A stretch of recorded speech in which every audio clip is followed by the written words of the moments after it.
Pasteur Irène, hein? Pasteur Irène Kosimaïtouka. Oui, c'est la chanson de Maman Irène. Ma star. Maman Pasteur Irène. Ma star préférée.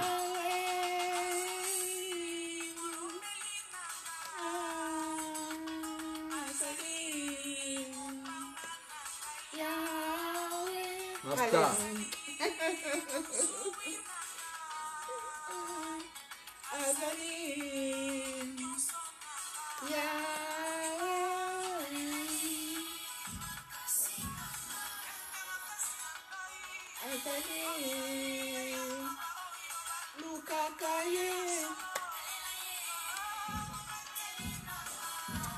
Gloire au Seigneur.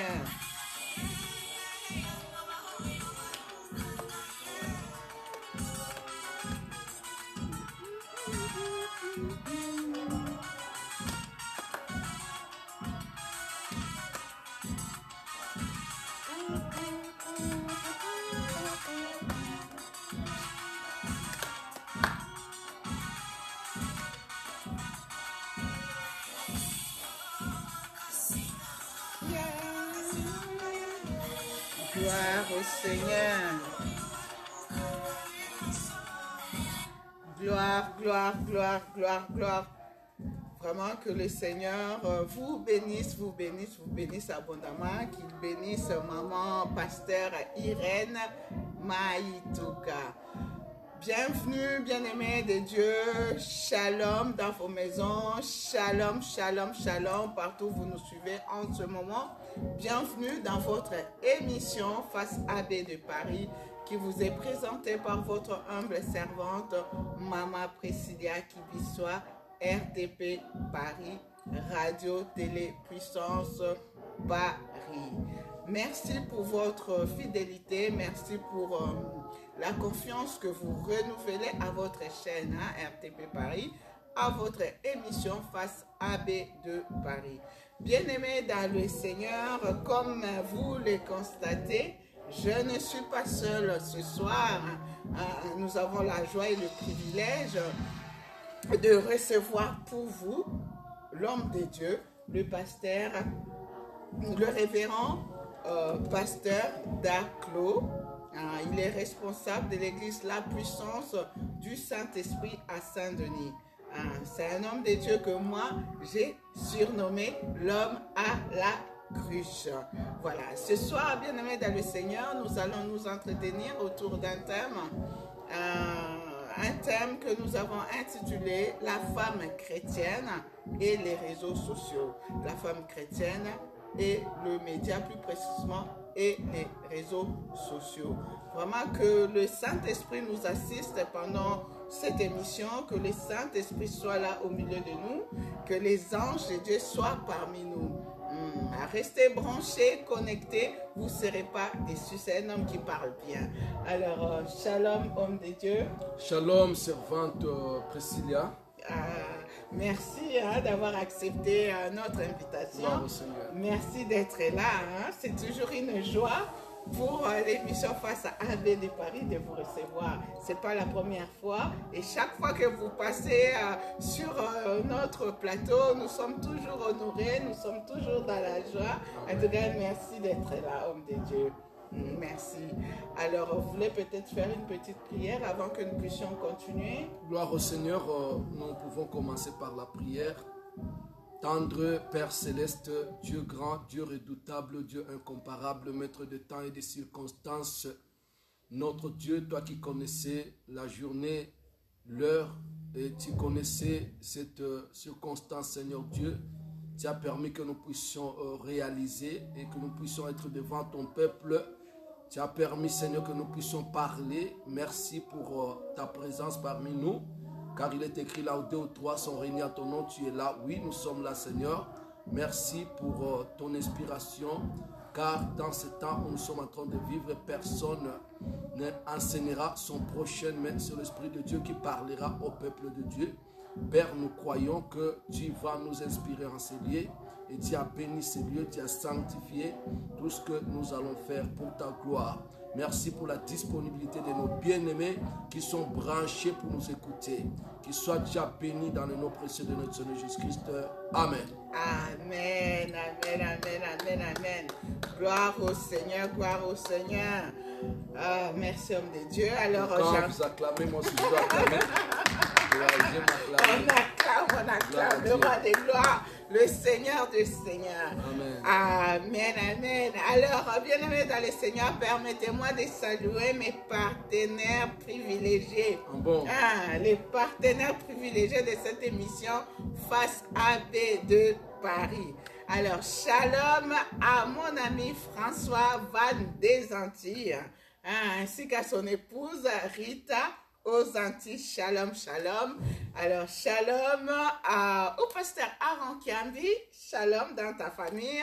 Voilà. Alors, bien-aimés dans le Seigneur, j'adresse mes sincères remerciements et mon shalom au pasteur Daniel Excellence de l'Église La Puissance du nom de Jésus-Christ. Voilà. Alors, nous allons entrer dans notre vif du sujet, homme de Dieu. Ce soir, vous nous avez promis de nous parler de la femme chrétienne. Alors, pour vous, qu'est-ce qu'on entend par une femme chrétienne d'abord? C'est vrai qu'on parle de la femme chrétienne, la femme chrétienne, la femme chrétienne. Parce que ce soir, nous allons parler de la femme chrétienne et les réseaux sociaux. Pour vous, la femme chrétienne, qui elle est? Et qu'est-ce qu'on entend par les réseaux sociaux, les médias? Parce que les médias, c'est d'une manière vaste. Le média, c'est un moyen de transmettre, un moyen de communication, un support ou une technique pour transmettre l'information d'une manière massive. Mais aujourd'hui, nous allons parler plus du réseau social. Qu'est-ce que vous pouvez dire de la femme chrétienne exactement? Ok, la femme chrétienne, c'est un être humain. Un être humain, donc avec sexe féminine, né de nouveau de l'Esprit de Dieu, qui est devenu enfant de Dieu. C'est elle que nous appelons femme chrétienne. C'est une femme née de nouveau de l'Esprit de Dieu, qui est devenue enfant de Dieu. C'est celle que nous appelons femme chrétienne. Femme chrétienne. Oui. Avec des valeurs, les vertus chrétiennes. Des vertus chrétiennes, des valeurs chrétiennes, nées de nouveau de l'Esprit de Dieu, celle qui a confessé Christ Seigneur, qui a confessé Jésus-Christ comme son Seigneur, qui a cru à la mort et la résurrection de Jésus. Et comme il est écrit, à tous ceux qui croiront, il leur a donné le pouvoir de devenir enfants de Dieu. Amen. Alors, une femme qui a cru en Jésus, qui a cru à la bonne nouvelle, qui est née de nouveau de l'Esprit de Dieu, elle est devenue enfant de Dieu. Alors, on l'appelle chrétien comme on appelait toute autre personne chrétienne, donc comme Christ, quoi, disons. Oui. D'accord. Porteur de valeurs de Christ. D'accord. Alors, homme de Dieu, aujourd'hui, on assiste à tellement de choses. Oui. Personne n'avait prévu que cette pandémie allait durer autant de jours. Et on voit qu'aujourd'hui, les exhortations, les prédications, les cultes, beaucoup de choses se font maintenant au travers des médias, au travers des réseaux sociaux.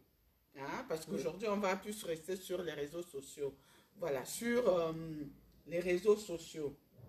Alors qu'avant, il y a des pasteurs qui s'opposaient aux réseaux sociaux. Il y a des pasteurs qui pensaient même que les réseaux sociaux faisaient partie de ce mouvement 666. C'était pour les francs-maçons, c'était pour les rosicruciens et tout. Mais au jour d'aujourd'hui, on assiste vraiment à un bouleversement.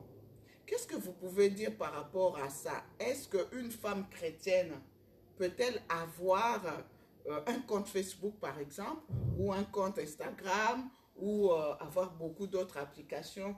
Selon vous, qu'est-ce que vous pensez de ce qui se passe aujourd'hui? Ok, les réseaux sociaux, en termes, c'est un moyen de communication en ce temps où nous sommes en train de vivre. Donc, un moyen de communication développé, très développé. Parce qu'il y a eu des moyens de communication à l'époque de nos ancêtres où on parlait par exemple des locolés. Le collet est un morceau de bois qu'on trouait, qu'on creusait là-dedans. Et quand on frappait, ça donnait un son qui allait un peu plus loin. Donc c'était un moyen de communication qu'on pouvait peut-être faire appel aux autres qui sont loin. Oui, peut-être un message. Il y avait un moyen, une manière qu'on pouvait jouer pour donner le message de la naissance. Un moyen, une autre manière qu'on pouvait jouer pour donner peut-être le message du mariage, qu'on pouvait aussi jouer pour donner le message peut-être du décès. Donc c'était un moyen de communication à l'époque. Alors aujourd'hui, avec la communication et le développement de la communication, donc les réseaux sociaux nous servent tous, surtout par rapport à la mondialisation. Ça unifie les gens et ça nous sert d'informer et d'avoir des informations pratiquement avec une vitesse qu'on ne pouvait pas en avoir hier. Aujourd'hui, les réseaux sociaux est pratiquement utile pour toute l'humanité. Et pourquoi pas à la femme chrétienne. Donc la femme chrétienne doit se servir des réseaux sociaux pour la communication, pour s'informer ou alors pour se former aussi. Parce qu'aujourd'hui, dans les réseaux sociaux, il y a beaucoup de formations. On peut se former, on peut devenir à travers les réseaux sociaux. On peut acquérir la connaissance dans les réseaux sociaux. La connaissance, oui, il y a des formations. Et il y a les informations qui circulent aussi en vitesse. Donc on peut combattre l'ignorance. On peut combattre l'ignorance dans les réseaux sociaux. D'accord. Et par rapport à l'Église, quel est l'apport quel est l'apport par rapport à l'Église, d'une manière générale, quel est l'apport de la femme chrétienne, quel est son apport dans l'Église au travers justement des réseaux sociaux? À part la formation, autre chose, qu'est-ce que la femme chrétienne peut apporter? Ok, Quelle peut être sa contribution? La femme chrétienne doit d'abord connaître, donc elle doit savoir l'impact, l'importance des réseaux sociaux en ce qui concerne l'information, la formation ou alors le média, la communication. Parce qu'aujourd'hui, où nous sommes en train de vivre, le temps où nous sommes en train de vivre, c'est un temps où l'information a une vitesse extraordinaire. Alors, la femme chrétienne, comme tout chrétien, doit connaître l'importance des réseaux sociaux et doit se servir des réseaux sociaux pour la communication, pour l'information et la formation, donc même pour vulgariser la bonne nouvelle, pour prêcher la bonne nouvelle. La femme chrétienne doit nécessairement être attachée aux réseaux sociaux parce que c'est la vie. Nous sommes en train de vivre avec les réseaux sociaux. Nous sommes en train de consommer les réseaux sociaux. Alors celui qui va dire non ou celle qui va dire non aux réseaux sociaux, elle va être bornée, bloquée.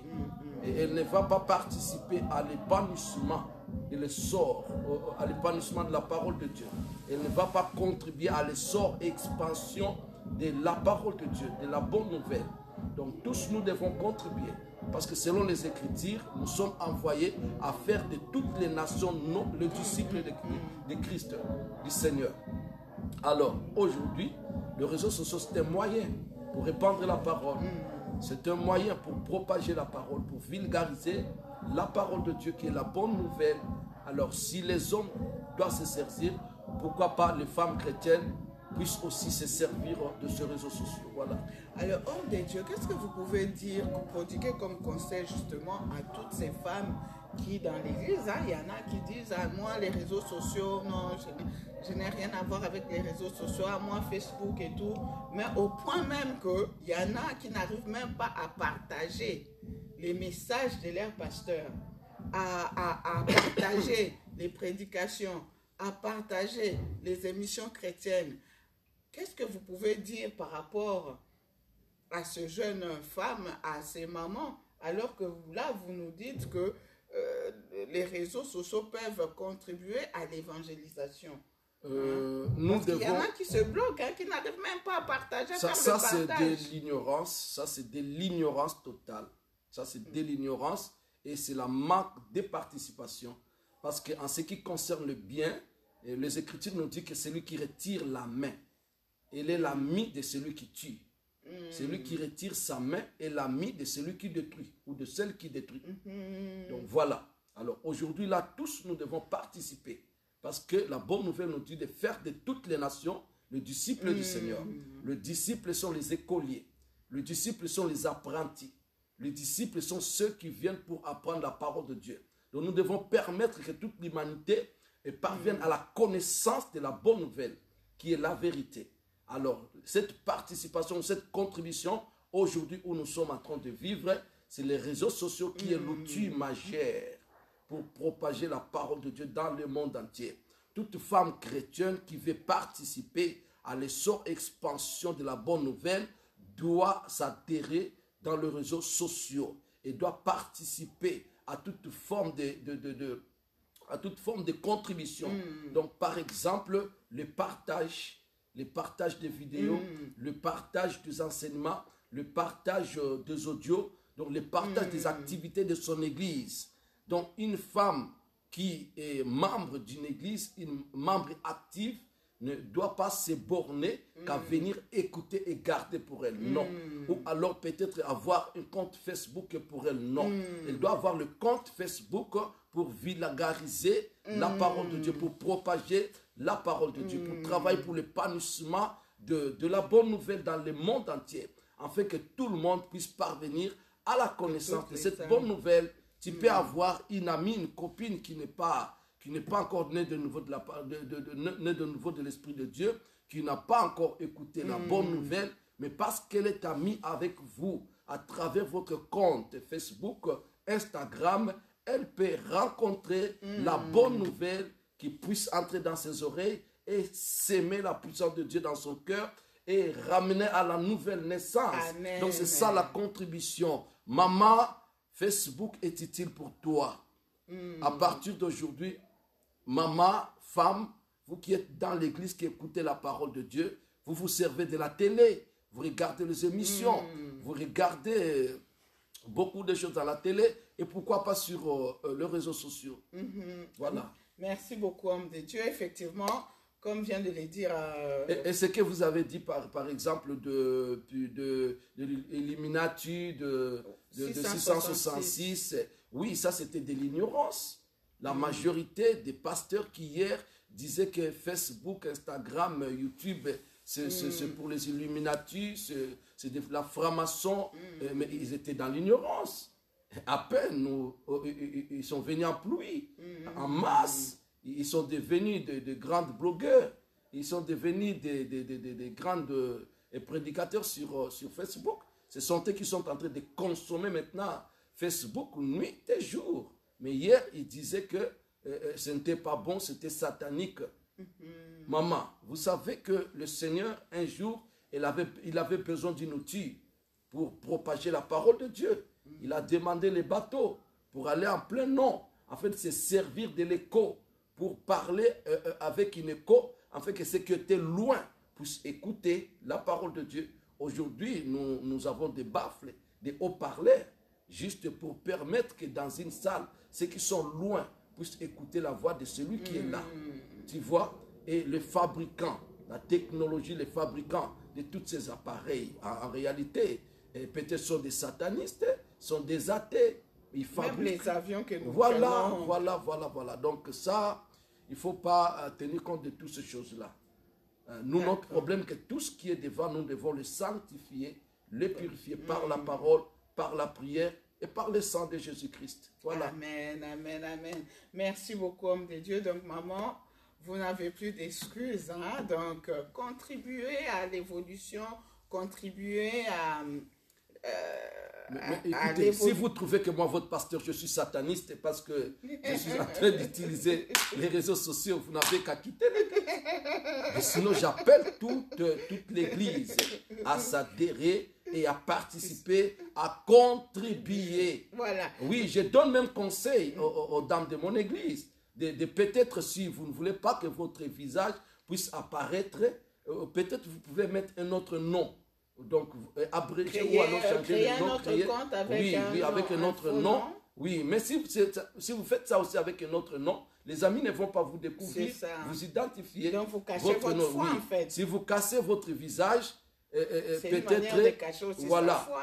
Voilà. Alors qu'on doit vivre notre foi comme nous devons vivre dans ce monde Nous sommes dans ce monde, mais nous ne sommes pas de ce monde, comme le Seigneur nous a présenté dans la prière qu'il a fait dans le livre de Jean chapitre 17.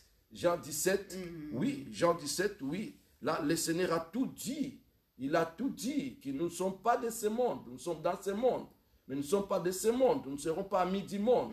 Mais nous allons consommer les choses de ce monde pendant que nous ne sommes pas de ce monde.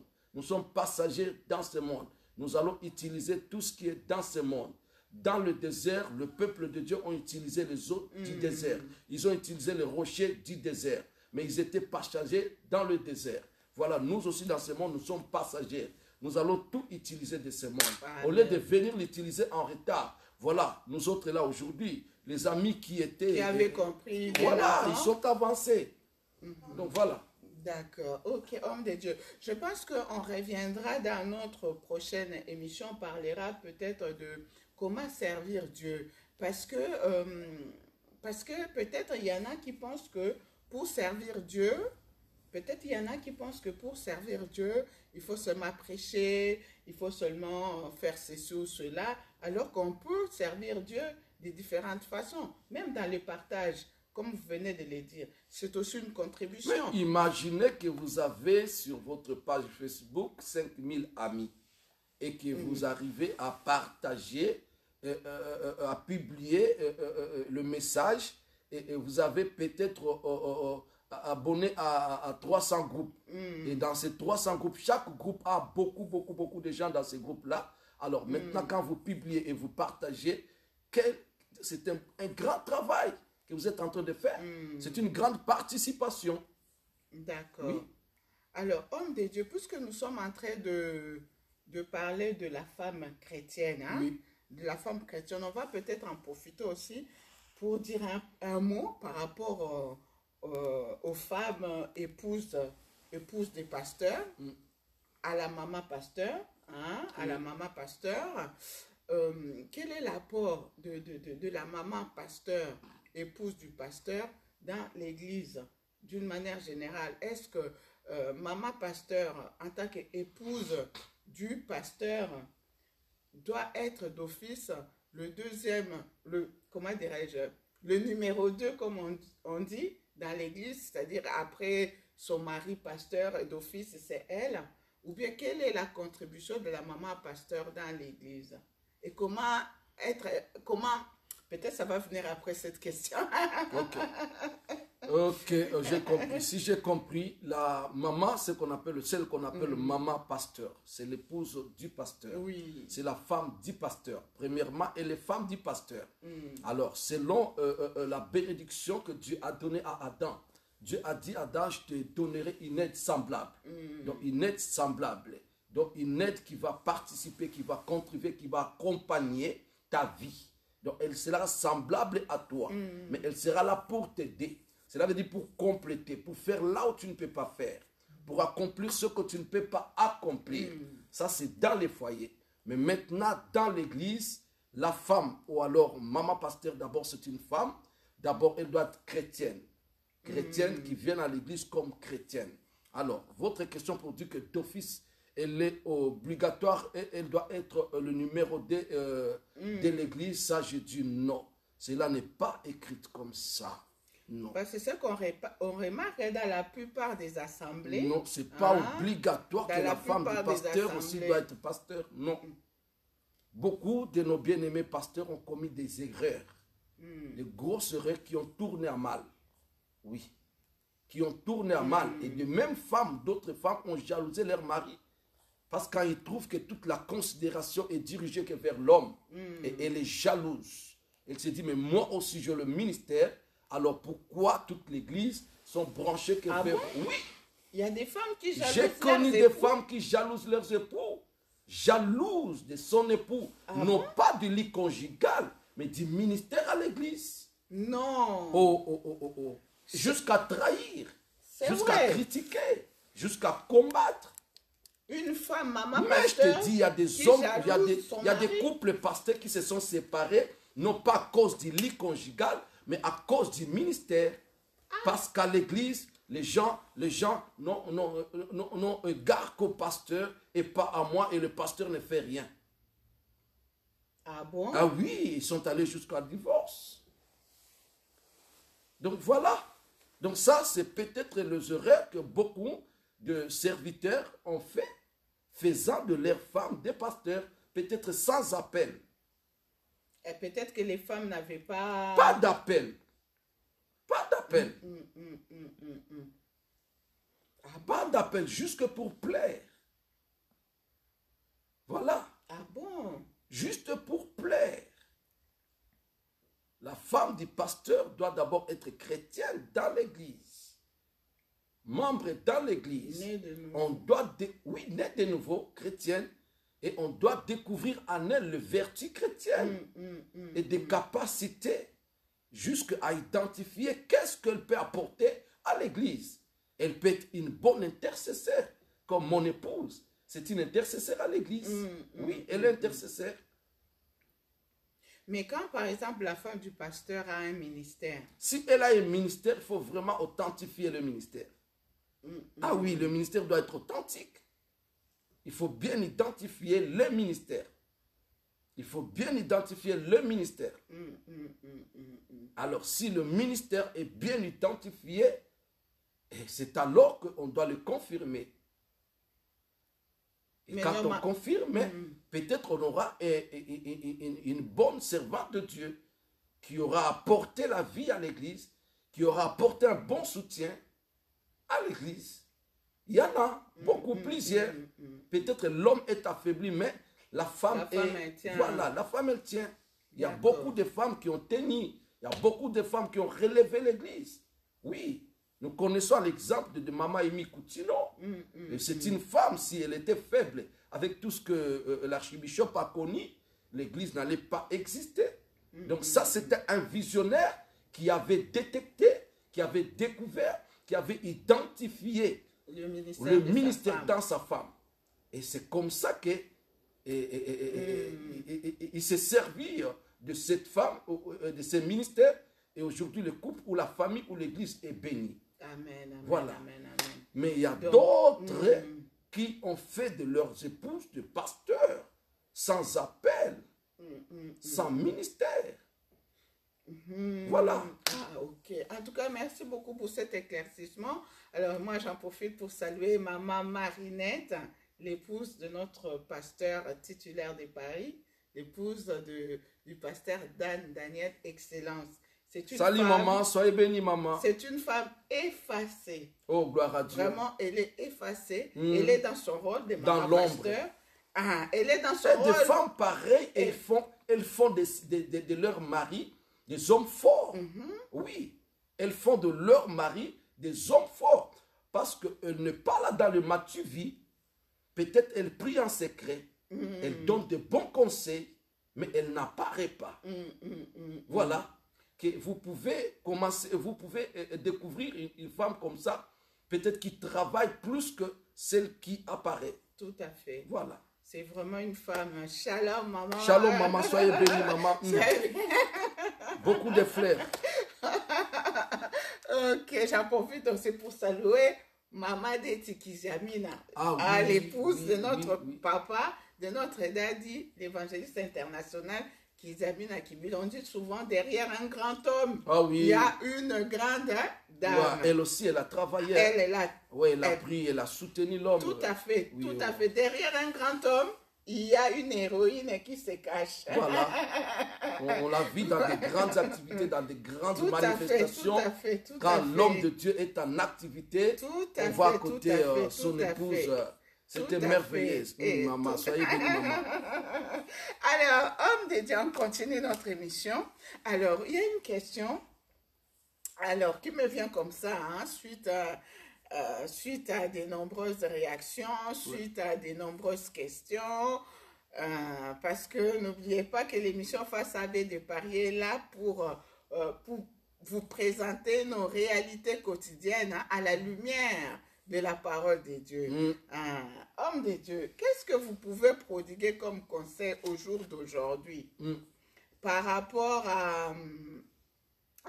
en fait à ces jeunes pasteurs, à ces hommes de Dieu qui souhaitent se marier en fait, qui souhaite prendre en mariage une épouse chrétienne, une femme chrétienne, une maman pasteur, voilà.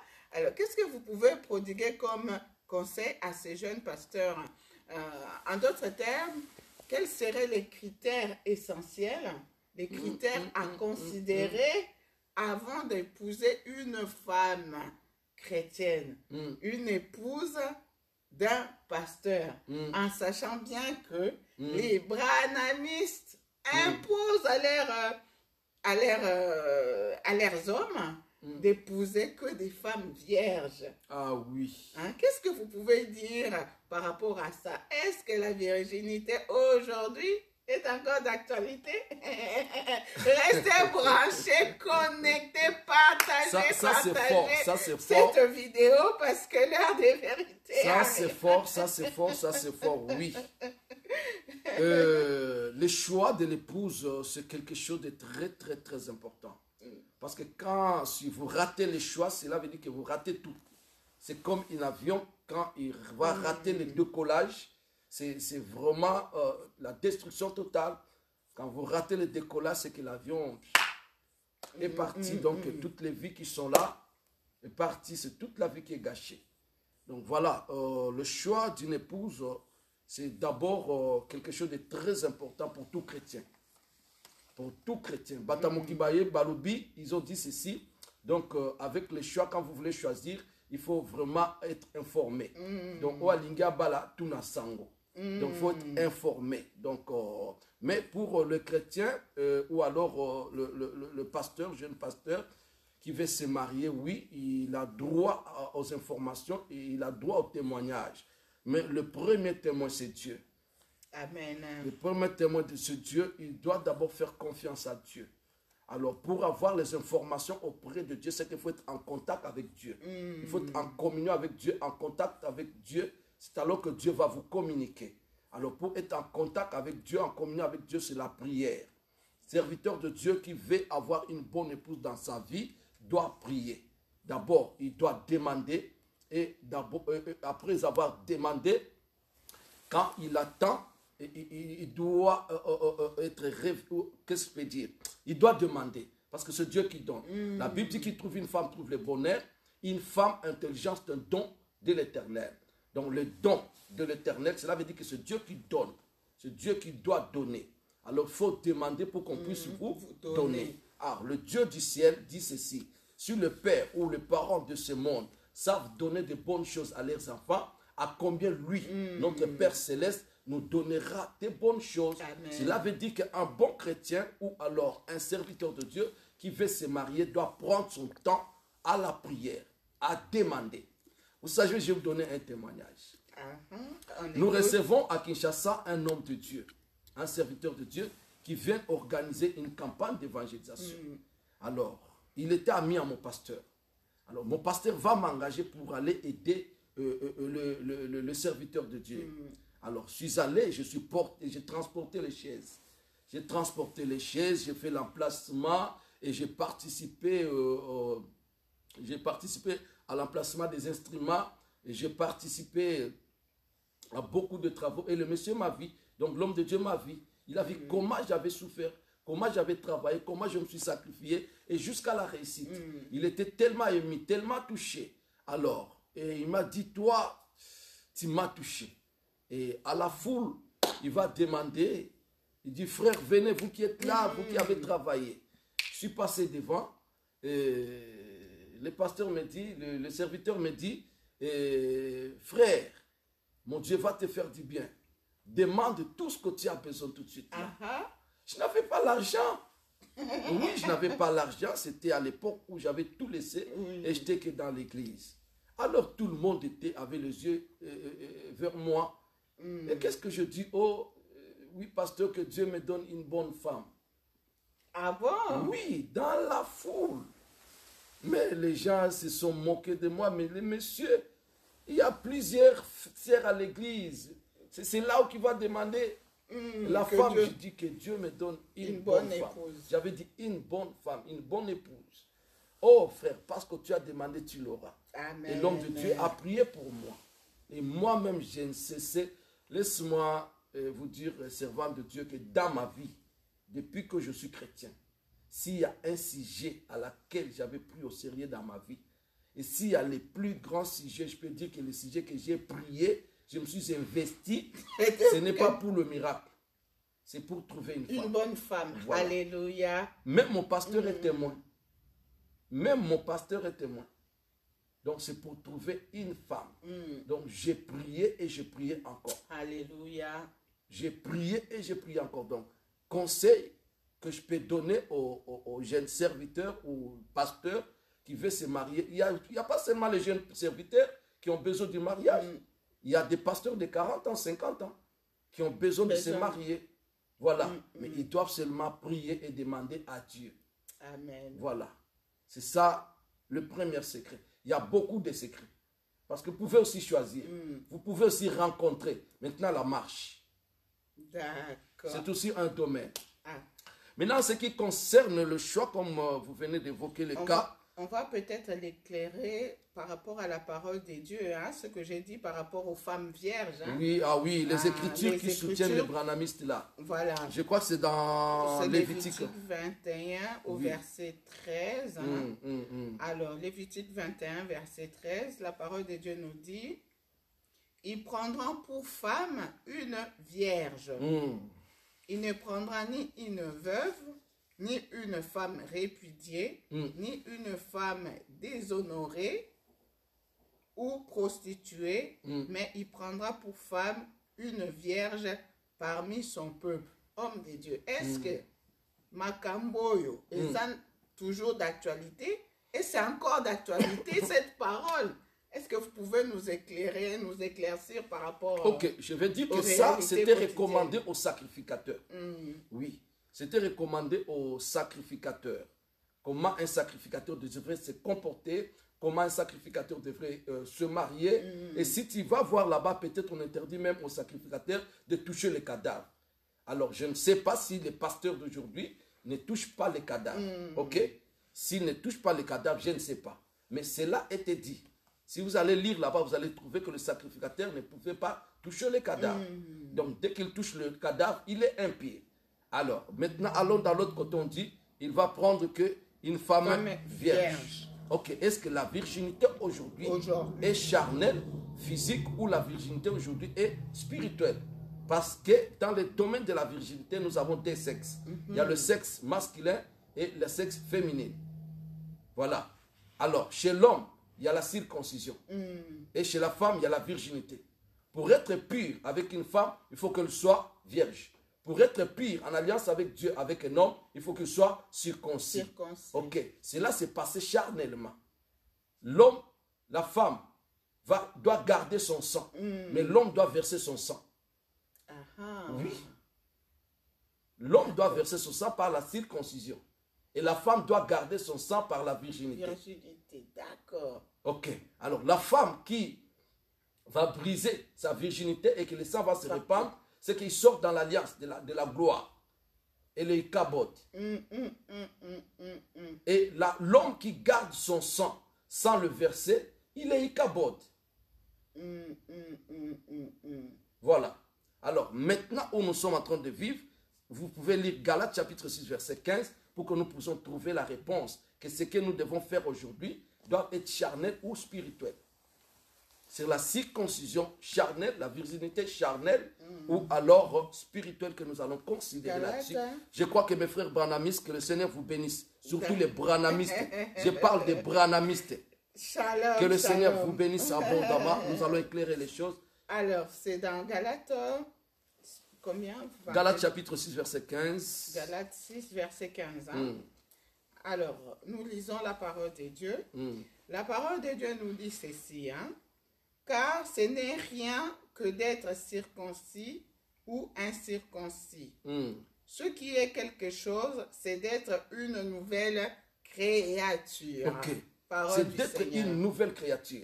Donc, on peut dire aussi que ce n'est pas une question d'être vierge ou de vierger, mais c'est la question d'être une nouvelle créature. Parce que celui qui est né de nouveau, il est devenu une nouvelle créature. La Bible dit que toutes les choses anciennes sont passées. Et voilà, toutes choses sont devenues nouvelle. Donc là, on peut encore lire, je crois, dans Romains chapitre 2, verset 29. Pour que nous puissions un peu éclairer dans... Sinon, la circoncision aura aussi l'impact. Romains chapitre 2, verset 29. Romains 2, verset 29. Alors, 29. La parole de Dieu déclare ceci. Ou bien Dieu est-il seulement le Dieu des Juifs? Ne l'est-il pas aussi des païens? Oui, il est aussi des païens. Oui. Parole du Seigneur. Ok, donc les Juifs étaient des circoncis et les païens étaient les incirconcis. Alors, un homme circoncis est comparable à une femme vierge.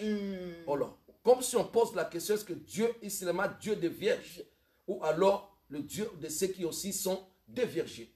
Parce que la virginité aujourd'hui n'est plus une virginité physique. Si vous avez grâce de garder la virginité, c'est une bonne chose. De ne pas connaître l'homme avant le mariage. Gardez votre virginité, c'est sacré. C'est sacré, ça peut t'honorer. Ça peut t'honorer.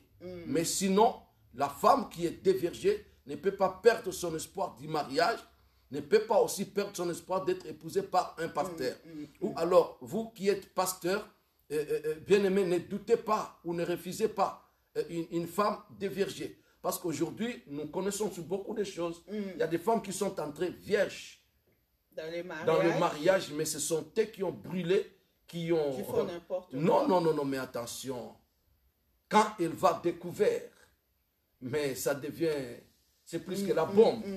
Voilà. Tout comme il y a des hommes aussi qui préfèrent épouser des femmes expérimentées. Oui, il y a d'autres hommes nés de nouveau, voilà. Par la suite nés de nouveau.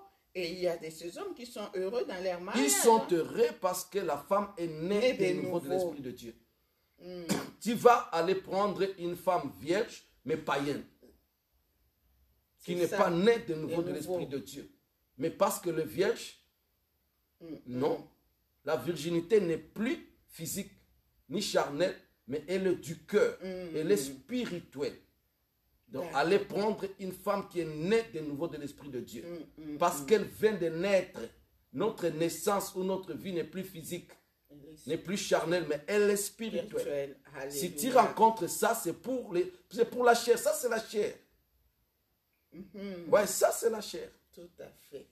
Donc, on peut lire encore 2 Corinthiens chapitre 5, verset 17. Peut-être si vous aurez d'autres questions. Mais sinon, voilà. 2 Corinthiens. Chapitre 5, verset 17. 2 Corinthiens, chapitre 5, verset 17. Alors, la parole de Dieu déclare, si quelqu'un est en Christ, il est une nouvelle créature. Elle est devenue une nouvelle créature. Les choses anciennes sont passées. Toutes les choses anciennes sont passées. Voici toutes choses sont devenues nouvelles. Alléluia. Elle est renouvelée, cette personne. Alléluia. L'homme comme femme. Amen. Qui est en Christ, elle est devenue une nouvelle créature. Voilà, nous ne sommes plus dans le temps de loi. Ça, c'est la loi, la pure loi. Amen. Et s'il faut accomplir la loi, ce n'est pas facile. Parce que là-dessus, on te dira peut-être, si vous allez prendre cette portion des Écritures de Lévitique, de tout ce qu'on parle d'un sacrificateur, tu verras que quelque part, il y a d'autres lois qu'aujourd'hui, l'homme ne peut pas accomplir. On te dit par exemple que tu ne toucheras pas le cadavre parce que tu es sacrificateur. Maintenant, ta femme va mourir, ou alors ton frère va mourir. Est-ce que tu ne vas pas toucher le cadavre? C'est bien de toucher le cadavre qui est pur d'après toi, parce que tout ce cadavre, femme déviergée. C'était déclaré impur. Alors, c'est pour ça qu'il faut vraiment faire très attention avec les Écritures. Hein. Voilà. Il ne faut pas prendre la parole de Dieu, toute écriture est inspirée de Dieu. Il faut prendre la parole et de Dieu dans son utile pour entièreté. corriger, Alléluia. pour convaincre. Amen, Voilà. amen. Bien-aimé dans le Seigneur, vous avez compris. Hein? nous avons reçu pour vous l'homme à la cruche. Oui, c'est l'homme à la cruche. L'homme à la cruche. Donc, nous arrivons presque à la fin de cette émission. Mais attention, toi aussi, tu es une dame à la cruche. Merci, oui, merci, homme de Dieu. parce qu'il y a des dames à la cruche. Il y a Rebecca qui est la dame à la cruche.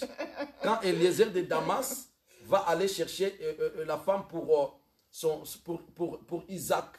Et qu'est-ce qu'il va? Elle va prier. Pardon, il va prier, il va dire, Seigneur, celle que je vais rencontrer avec une cruche, celle que je vais demander de l'eau et qui me donnera de l'eau et me dira que je donnerai aussi à tes chameaux, c'est la porteur de l'eau. Amen. Oui, c'est pas seulement celui que le Seigneur avait envoyé ses disciples pour aller festoyer dans sa maison. Donc, voici vous êtes femme à la cruche. Merci. Sauf qu'il faut beaucoup lire les Écritures, avaler les rouleaux. C'est alors que vous allez répondre. Vous allez jaillir, ça va jaillir. Merci, homme à la cruche. Gloire à Dieu. Voilà, bien-aimés dans le Seigneur, nous arrivons à la fin de cette émission. C'était vraiment un réel plaisir de recevoir pour vous l'homme à la cruche, le révérend pasteur Daclos de l'Église La Puissance du Saint-Esprit. Avant que nous puissions conclure, vous avez un message particulier, un mot de la fin à communiquer au peuple de Dieu. Peuple de Dieu, lèvons-nous. Lèvons-nous, utilisons tous les moyens possibles pour propager la parole de Dieu. En ce temps où nous sommes, imaginez-vous, il y a des confinements, il y a des couvre-feux, il n'y a pas de réunions, de rencontres. Et aujourd'hui, si vous refusez les réseaux sociaux, comment vous allez écouter la parole de Dieu et comment vous allez répandre ou vulgariser la parole de Dieu? Donc ensemble, tenons-nous. Tenons-nous. Ce que le diable utilise, nous aussi, nous devons l'utiliser. Parce que la Bible dit tout est permis, mais tout n'est pas utile. Donc si c'est utile pour toi, utilisez. Si c'est bon pour toi, c'est une occasion, utilisez. Utilisez, bien-aimés dans le Seigneur. Juste pour qu'une âme soit gagnée. Entrons, envahissons les réseaux sociaux. Ne laissons pas les réseaux sociaux aux pornographes. Ne laissons pas les réseaux sociaux, bien-aimés dans le Seigneur, aux ivrognes, aux alcooliques, aux méchants. Ne laissons pas les réseaux sociaux qui est en train de polluer. Accaparons-nous aussi des réseaux sociaux. Travaillons aussi pour l'essor et l'expansion de la parole de Dieu. Contribuons massivement. Envahissons les camps et nous allons vaincre. Ne laissons pas l'ennemi dominer.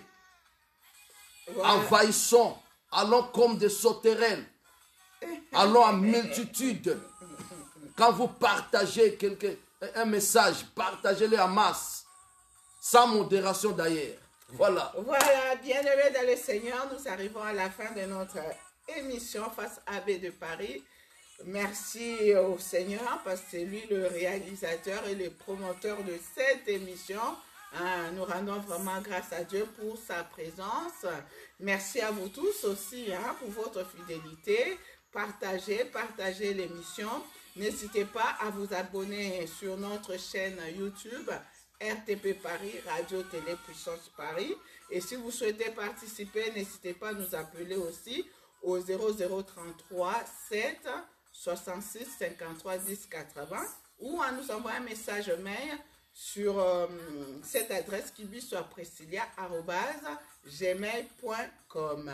Voilà, mes salutations à notre daddy, l'évangéliste international Kizamine Akibila Jean Oscar, là où il se trouve, et shalom à la première dame du ministère La Puissance du nom de Jésus-Christ, Maman Detiki et Amina, ainsi qu'à toute la famille. Voilà. Shalom, shalom, shalom. Soyez tous bénis, bénis, bénis, bénis. Shalom au prophète Moïse, Papa Pablo, tous les ministres, serviteurs, servantes de l'Église La Puissance du nom de Jésus-Christ partout dans le monde. Nous nous retrouverons demain dans l'après-midi à notre culte d'action des grâces. Voilà, comme nous avons commencé par la prière, on va finir cette émission aussi par la prière. Homme de Dieu, un dernier mot ou Soyez abondamment le téléspectateur de Télé Puissance Paris. Que le Seigneur vous bénisse. Abonnez-vous massivement et partagez, contribuez, participez. Je salue ma chère épouse, où qu'elle soit. Mon pasteur l'apôtre Padamatondo. Gloire au Seigneur Jésus. Mes deux piliers, il y a le docteur Pitou David, pasteur Irène. Soyez abondamment bénis. Mon pote prophète Gloria Mola. Soyez bénis. Que le Seigneur bénisse les téléspectateurs. Prions. Voilà, shalom, prophète Mola et maman Nacha, l'homme le plus heureux. Soyez bénis. Nous allons prier. Amen. Seigneur, merci parce que tu étais avec nous. Merci pour l'éclaircissement. Seigneur, merci pour la femme chrétienne qui doit participer, qui doit contribuer. La Bible dit, poussée par le Saint-Esprit, que les hommes ont parlé de la part de Dieu. Et dans le dernier jour, tu nous as promis que tu répandras ton esprit sur toute chair. Les fils et les filles prophétiseront sur tes serviteurs, sur tes servants. Tu répandras ton esprit. Seigneur, merci pour le courage, la bravoure. Merci pour la force, la contribution, la participation de la femme dans les réseaux sociaux pour l'essor et expansion de ta parole dans le monde entier. Nous te remercions, notre Dieu, pour cette chaîne, pour cette télé. Nous te remercions, notre Dieu, pour la gloire que tu accompagnes dans cette émission. Merci pour ta servante que nous abandonnons aussi entre tes saintes mains.